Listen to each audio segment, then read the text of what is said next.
wasiirka wasaaradda tamarta iyo macdanta ee jamhuuriyadda Soomaaliland injineer Axmed Jaamac Barre oo heliyo gudoomiyaha komishanka tamarta Soomaaliland mudane Xasan Sheekh Maxamuud Suufi iyo agaasimaha waaxda tamarta ayaa shaaciyay midowga shirkadaha bixiya adeegga leydhka ee magaalada Boorama kuwaas oo kala ah Aloog iyo Talasom waxaanay ku midoobeen magaca Awdal Electricity Company. wasiirka wasaaradda macdanta iyo tamarta Soomaaliland injineer Axmed Jaamac Barre ayaa munaasabada midowga shirkadahaasi ka hadlay.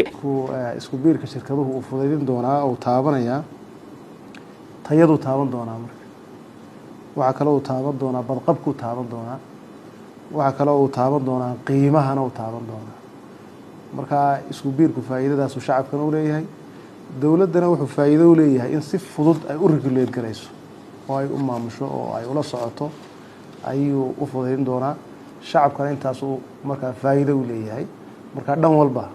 isku biirku faa'iido u leeyahay shirkadii haday tahay waxarkii qiimaha faraha badan halka xarig buu noqonaya shacabkiina qiimihii iyo tayadii iyo badqabkii buu taabanaya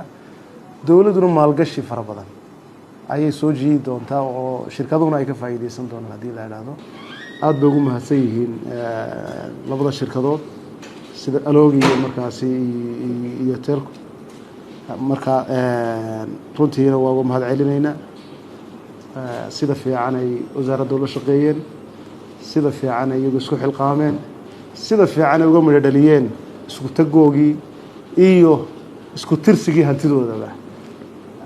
waxayna tusaale u tahay shirkadaha waddanka ka jira iyaguna inay ay qaataan dariiqaas oo kale waan uga mahad celinayna. geesta kale isaguna waxa halkaasi ka hadlay gudoomiyaha komishanka tamarta ee Soomaaliland Xasan Sheekh Maxamuud Suufi isagoo oo bogaadiyay midowga shirkadaha adeegga leydhka magaalada Boorama.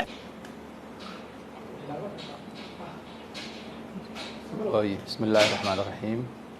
maanta oo ay bishu tahay 26 bisha 7 2025 sida wasiirku sheegay waxaynu fadhinaa inaynu si rasmiya u shaacino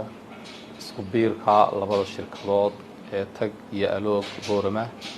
oo maanta si rasmi ah ay u soo gabagabowday xukuumaduna ay u shaacinayso inay isugu biireen hal shirkad oo la yiraahdo Awdal Electricity Company. runtii waxaan uga mahad celinaynaa shirkadaha isku biiray iyo cid kasta oo ka soo qayb qaadatay isku biirkaasi. runtiina faa'iidooyin badan ayay isku biirkan u leeyahay ka xukuumad ahaan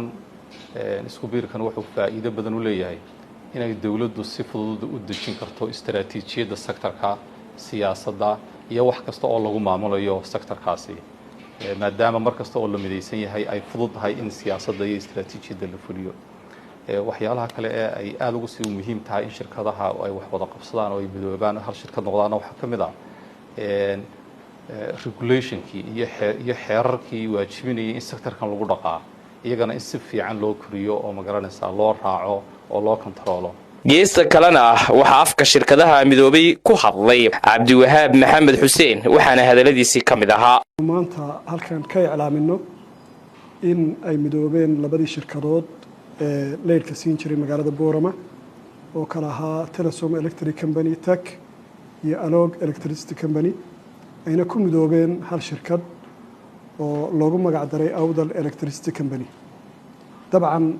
hawl fudud ma yahayn laba shirkadood muddo badan tartamayay muddo badan magaalada dabka siinayay inay midoobaan hawl fudud ma yahayn laakiin waxay ku timid